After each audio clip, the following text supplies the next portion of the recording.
Thank you. Such a warm welcome. I really appreciate it. Merci pour votre accueil aussi chaleureux. Bonsoir, Monsieur Kovlar. Merci beaucoup d'être avec nous à la Cinémathèque française. On vient de voir votre troisième film, donc après Virgin Suicide, après Lost in Translation. Comment vous regardez avec le recul, j'ai presque envie de dire, dans quel guêpier vous vous étiez fourré? Alors Anaïs va traduire ça en anglais, je ne sais pas comment on dit ça, mais un film en costume, si lourd, beaucoup de figurants, des décors très difficiles à manier, une histoire, évidemment les Français vous attendez au tournant, parce qu'une Américaine, quand elle raconte cette histoire-là, elle a toutes les chances de se faire engueuler. Enfin, ça faisait beaucoup quand même. Et là, je viens de revoir le film, j'avoue qu'il est encore mieux que dans mon souvenir. Donc je n'ai pas de problème avec le film. Mais vous, comment avec le recul vous regardez cette histoire?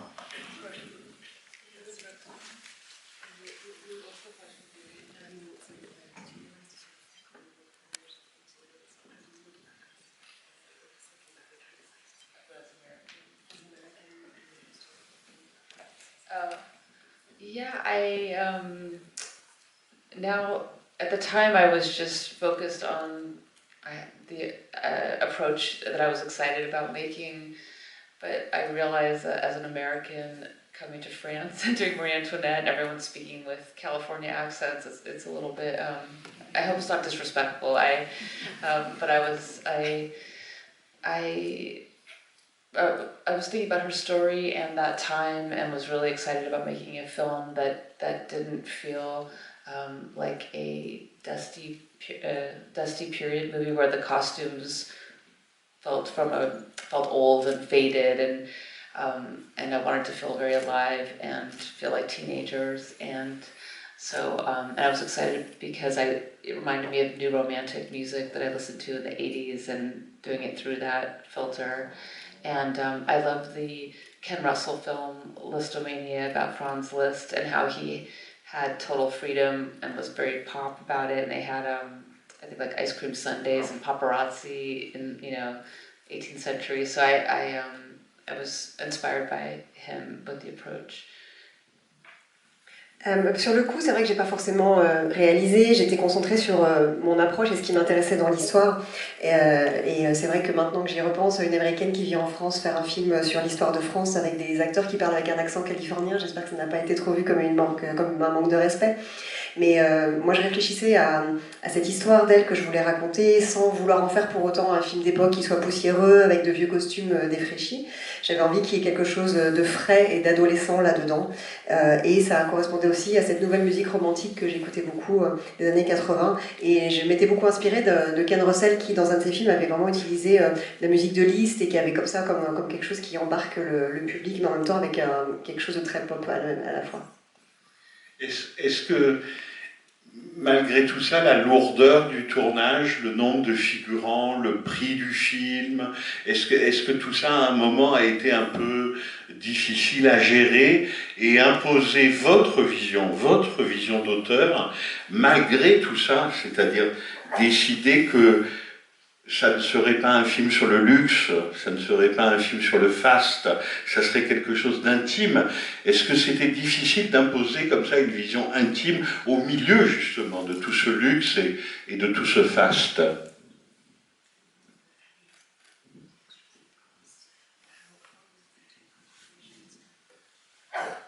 And to make it intimate. Sorry.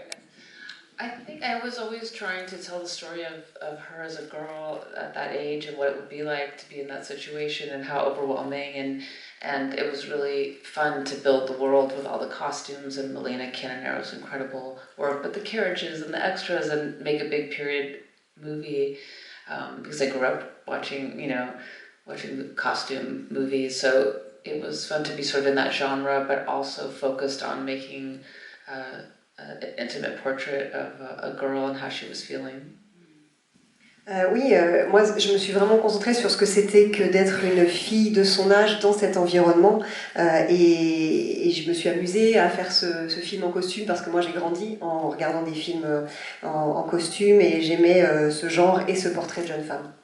And also, I was thinking of the accent, that none of them are speaking French, so I thought all the actors should just speak in their accents because it would be fake to do like a British accent. It didn't make sense, so it's just sort of having freedom with all the roles.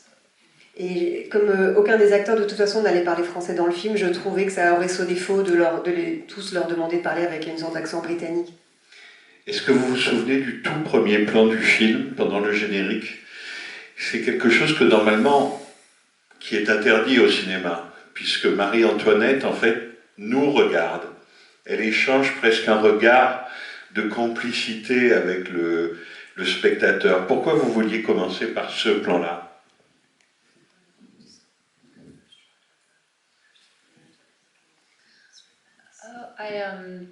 I liked the idea of just having a glimpse of our imagination of Marie Antoinette and not the real person, but just what we think of her, like our interpretation of how her, and she's this evil decadent queen who said, "Let them eat cake," which they say she never said. So it's just like an impression, and then a flash, and then we go to the real story. C'était pour un petit peu entrer, enfin nous donner un petit peu ce qu'on imagine qu'on va voir de Marie-Antoinette, une impression comme un flash, ce côté un petit peu, qui nous regarde comme ça, un petit peu d'un air de méfiance, mais qui n'est ensuite pas ce qu'on va voir dans le film. It's sort of like you think you know her, but then we'll show you who we think she is. And I kind of made it in the style as if she made the movie. Et voilà, je dis, voilà, vous croyez la connaître, et maintenant je vais vous montrer autre chose. Un autre plan très court, mais je trouve qu'il est très révélateur, enfin qui en dit long sur votre projet. C'est un plan très bref où on voit plusieurs paires de chaussures, un amas de paires de chaussures, et à ce moment-là, ça va très vite, hein, vous vous attardez pas, mais on voit une paire de Converse, une paire de baskets, disons, d'une marque relativement célèbre. Là aussi, vous pouvez nous expliquer pourquoi vous l'avez fait et quelle était la signification pour vous? Yeah, it was in the spirit of Ken Russell's Listomania, where he didn't have any rules, and we thought I wanted to show that they're teenagers, and so we had a pair of Converse, and just to not have any rules about that it's what you can and can't do in a period film. Oui, mais c'était toujours dans cet esprit de ce film de Ken Russell où il enfreint toutes les règles et il s'autorise tout, et c'était pour montrer le côté adolescent. The spirit of teenagers and rebelliousness. Et de la rébellion. J'ai lu quelque part que votre frère Roman les avait oubliés là, enfin qu'il y a quelque chose d'accidentel dans ce plan. Oh, no, it was intentional. Non, c'était voulu. Mais c'est vrai que en faisant ce plan, vous dites à quel point être anachronique ou faire un film historique, ce n'est pas exactement votre sujet, c'est-à-dire que c'est autre chose. Vous vous débarrassez, je trouve, d'un certain nombre d'attentes du spectateur, c'est-à-dire que voilà, faire un film historique sur la chute de la royauté ou sur Marie-Antoinette et Louis XVI, ce n'est pas exactement le sujet du film, vous allez ailleurs, autre part.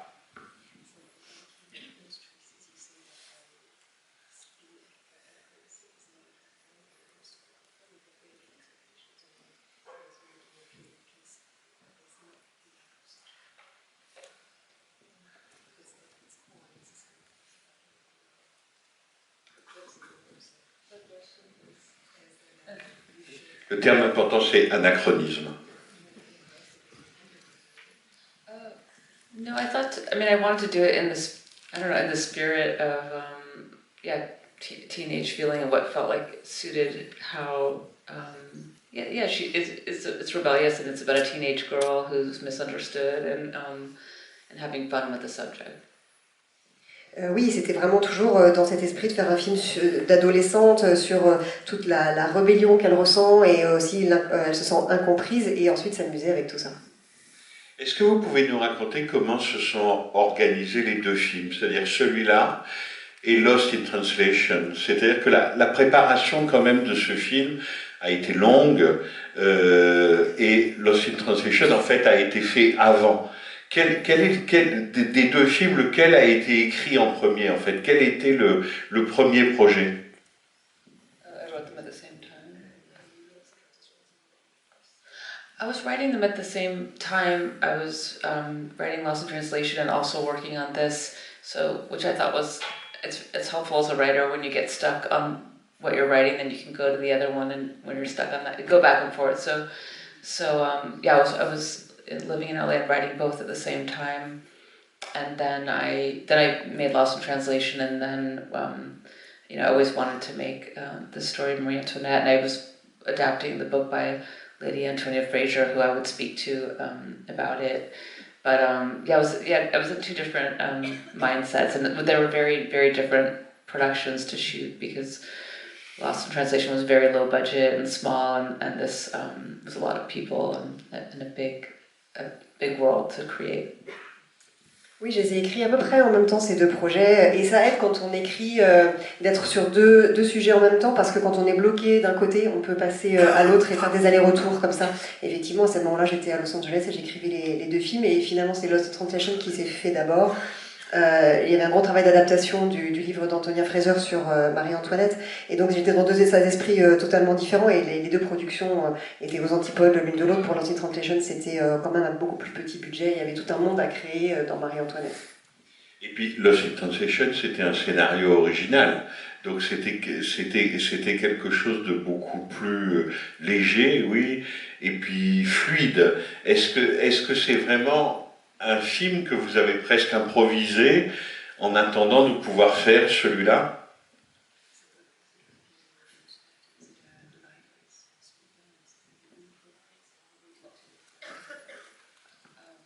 Well, I was really, after I made my first film, Virgin Suicides, I wanted to try to write an original story, and I had spent a lot of time in Japan, in Tokyo, and so I really started with the place, and I was thinking about that. So it was something I really wanted to express, and I had trouble finding the form of it. So, and Marie Antoinette was based on a book, so it's much more like a puzzle to adapt a book, and you have somewhere to go. You have a map. So Lost in Translation, I had to be wandering around, and then, but once I cracked once I found the story from Lost in Translation, then I was excited to go film it. And probably no one would have given me the budget to make Marie Antoinette except for Lost in Translation was successful. So I think there's the naivete of youth where you think you can do these projects and you don't know how hard they are to get made. But so it's really I guess two different sides of me. Disons qu'après Virgin Suicide, j'avais envie, c'était sûr, d'écrire une histoire originale. Et ayant passé beaucoup de temps à Tokyo les années qui avaient précédé, j'avais ce lieu, cet hôtel. Je savais que je voulais raconter quelque chose, il me restait à trouver la forme que je voulais y mettre. Alors que l'adaptation d'un livre, c'est autre chose. On a déjà une cartographie, un puzzle à un petit peu reconstituer.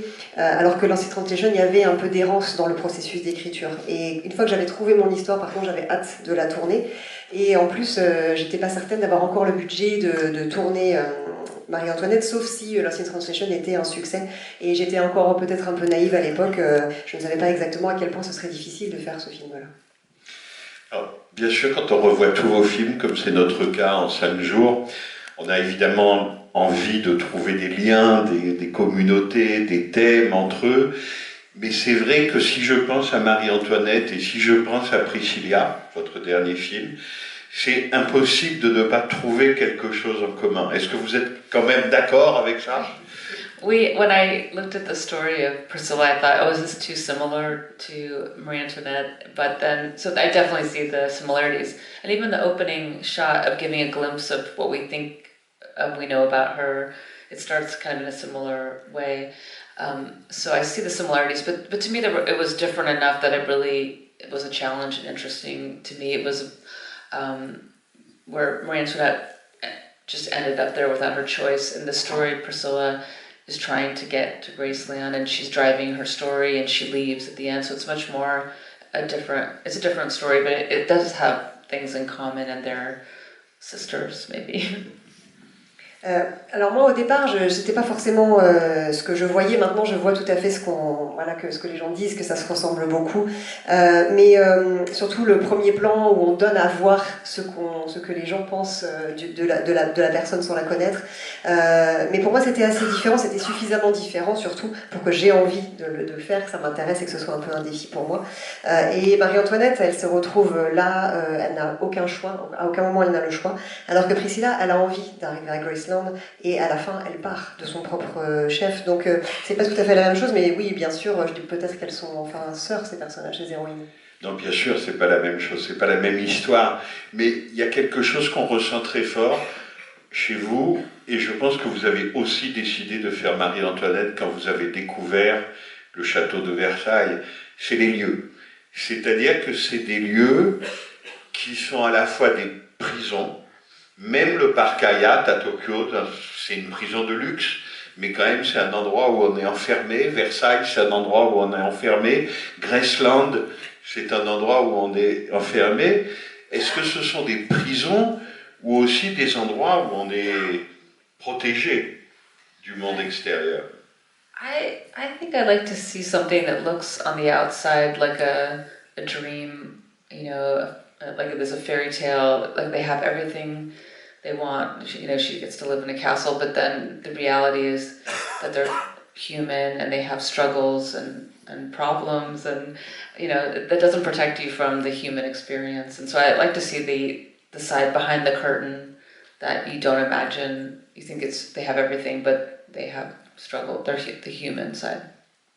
Oui, j'aime bien montrer des endroits qui paraissent comme ça un peu paradisiaques, qui font un peu château de conte de fées, mais ensuite qui révèlent une réalité humaine et le fait que les personnages ont tout de même des conflits intérieurs. Et on peut avoir le plus beau cadre du monde, ça ne protège pas de l'expérience humaine, et j'aime montrer ce qui se passe en coulisses. Et de ce point de vue-là, quand on voit vos films, on se dit que ce qui vous intéresse le plus, c'est la solitude. C'est souvent une jeune femme qui est seule quelque part. C'est l'atmosphère de cette solitude, plus que le récit proprement dit. C'est-à-dire que bien sûr, il y a des histoires dans vos films, il y a des récits, mais on a toujours l'impression que c'est pas ça qui vous intéresse le plus. Ce qui vous intéresse le plus, c'est montrer quelqu'un, sa solitude, mais aussi son imaginaire.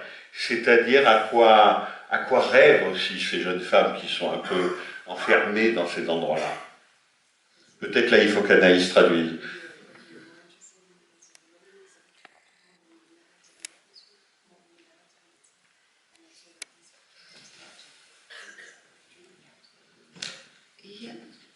Yeah, I like to have the introspective side of the character, that they're going through something and they're trying to understand it and to be alone with them as they're thinking about it. So it's more of just being introspective along with the character.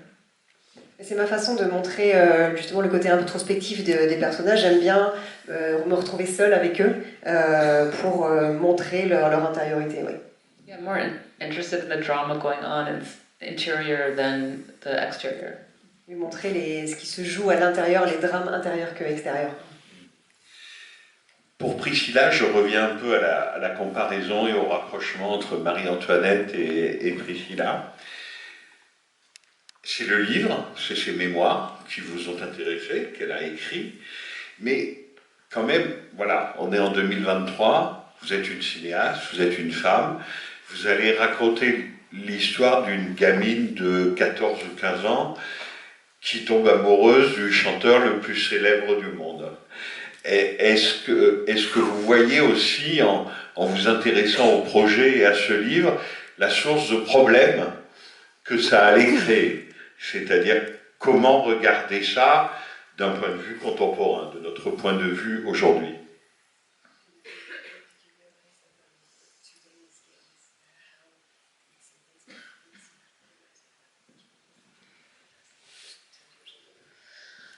Yeah, when I read Priscilla Presley's memoir, Elvis and Me, I was really surprised that I knew she was young with him, but I had no idea that she was living with Elvis at Graceland when she was going to high school, and the whole story was very unusual, and at the same time she was going through things that all girls go through, so it was strangely relatable also. But I thought I just wanted to show her experience as she shows it in the book and let the audience go along with her on her story and try not to put judgments in and have conversations after the film. But I think when the book came out in the 80s, people didn't really pay attention, and now we're saying, oh my god, I can't believe she's telling the story. And I think a modern audience is more open to hearing this experience, where at the time when the book came out, I think they dismissed her and they didn't really want to hear it. Oui, moi-même, quand j'ai lu le livre, je n'imaginais pas à quel point elle était jeune et que quand elle a commencé à habiter à Graceland, elle allait encore au lycée. Donc c'est une situation complètement atypique, mais à la fois, elle traverse tout ce que traverse une jeune adolescente de son âge. Et ce qui m'intéressait, c'était vraiment son expérience de jeune fille. Et moi, je voulais raconter cette histoire absolument sans juger et sans penser au débat que ça pourrait susciter ensuite. Mais quand le livre est sorti, à l'époque, dans les années 80, on n'en a pas fait grand cas de cette histoire. Aujourd'hui, on est peut-être plus ouvert et on a plus envie de connaître cette expérience de sa part, mais à l'époque, ça a été plutôt méprisé qu'autre chose. Mais alors, comment